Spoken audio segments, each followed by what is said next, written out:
Привет!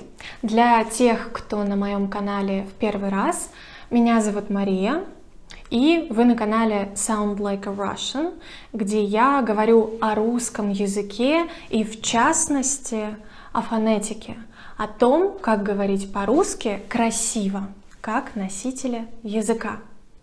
И вот сегодняшнее видео именно фонетическое.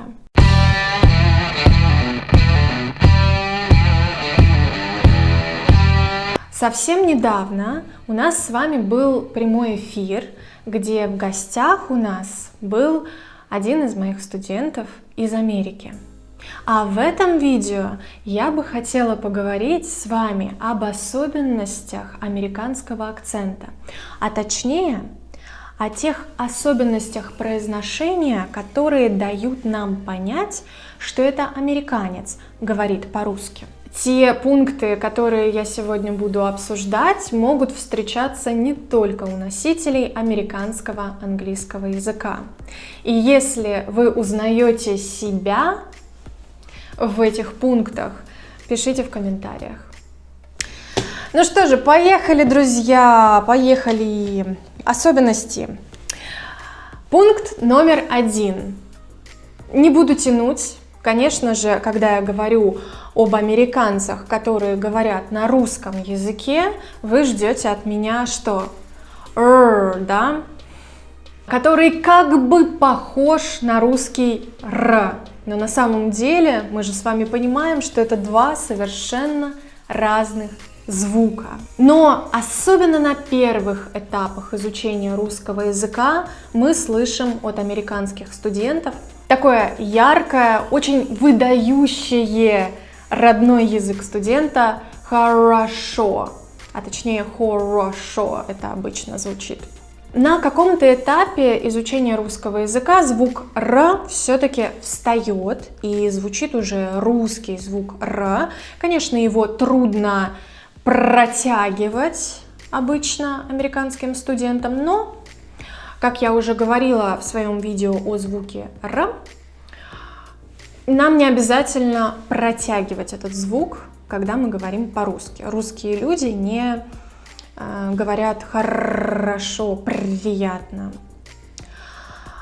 Так, и я потеряла нить. Вела я к тому, что на каком-то этапе звук р хорошо уже встает и уверенно произносится, но остаются слова, в которых выскакивает, откуда ни возьмись, американский аналог. И, конечно, это слова заимствованные обычно. Например, interview, камера. Siri, сколько километр? Пункт 2. Согласные т, д, л, ш. Эти согласные звуки кажутся нам несложными, правда? Более того, нам с вами кажется, что в английском языке есть аналоги. Они очень похожи, английские т, д. Согласные звуки т, д, л, ш действительно похожи на американские аналоги, но они все-таки другие. Поэтому, когда студент в русских словах используют американские аналоги, слышится акцент. И можно понять, что это перед нами американец. 16. Следующий пункт тоже касается звуков т, д и л. В интернациональных или в заимствованных из американского словах американец будет упускать, проглатывать или перескакивать звуки т, д и л. Например, в слове интернациональный он может случайно сказать интернациональный. В том же слове интервью он может сказать interview, а в слове Бостон он скажет Boston. Следующий пункт, ну конечно же, мягкие согласные звуки. Звуки т, д, ля, ся.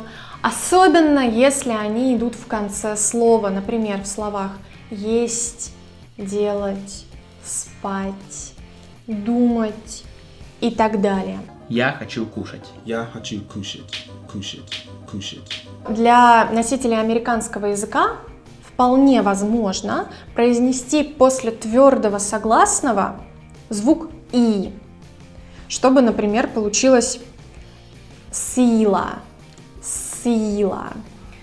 С твердый, а дальше идет «и». Для русской фонетики это совершенно неестественно, а для моего фонетического аппарата вообще неудобно. Господи, Господи, Господи. Так, про согласные мы с вами поговорили. Давайте к следующему пункту. Редукция гласных, конечно же, да? Классика жанра. Я не понимаю серии. И, кстати, когда американские студенты, наконец усваивают, наконец пропускают через себя, осознают эту редукцию в русском, они сразу вспоминают про свое шва.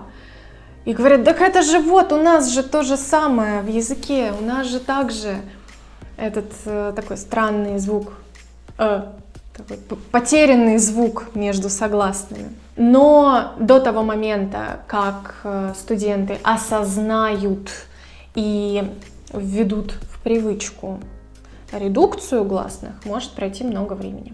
Какие ваши доказательства? Кокаином. А еще, пока мы далеко не ушли от гласного «о», можно заметить, что носители американского языка огубляют этот гласный. Например, говорят «хорошо», «пост», «окей».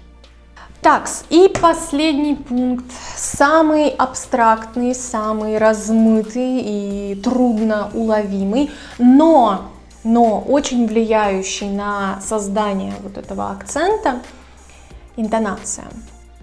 И я сейчас даже не буду говорить о том, что вопросительная интонация в английском и в русском разные, хотя это тоже относится к этому пункту. Но здесь еще интереснее другое. Мелодика американского, английского и русского языков разная. Смотрите, очень важный момент. Да, гласные, безударные гласные в русском языке редуцируются. Они становятся короче и произносятся не так интенсивно, но они произносятся. Им нужно выделять время, причем определенное количество времени. И время, которое произносятся наши гласные, определяется по определенному правилу.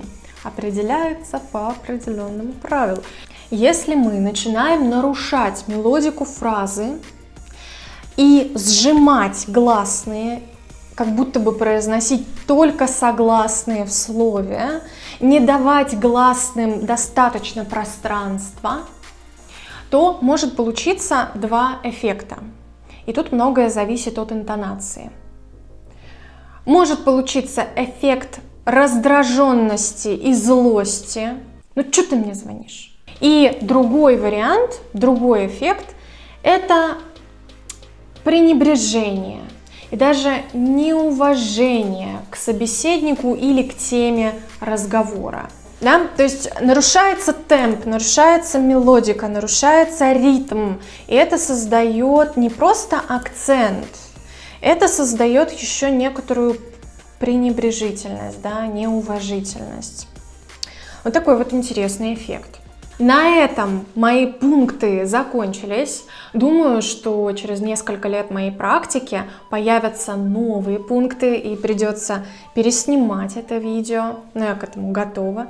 Но на сегодняшний день эти 6 уже, мне кажется, достаточно, чтобы обратить на них внимание и учиться на чужих ошибках. А если это ваши ошибки, заметить их и учиться на своих ошибках. В завершение этого видео я бы хотела обратиться к моим патронам, людям, которые поддерживают меня на платформе Patreon. Помимо благодарности, у меня для вас еще одно сообщение.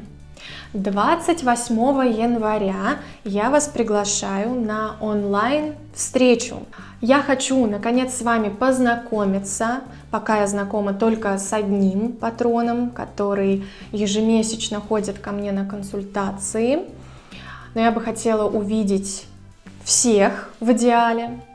А для вас это прекрасная возможность познакомиться друг с другом и попрактиковать русский язык. Я об этом вам уже написала на платформе Patreon и сделала рассылку на почте. Не пропустите.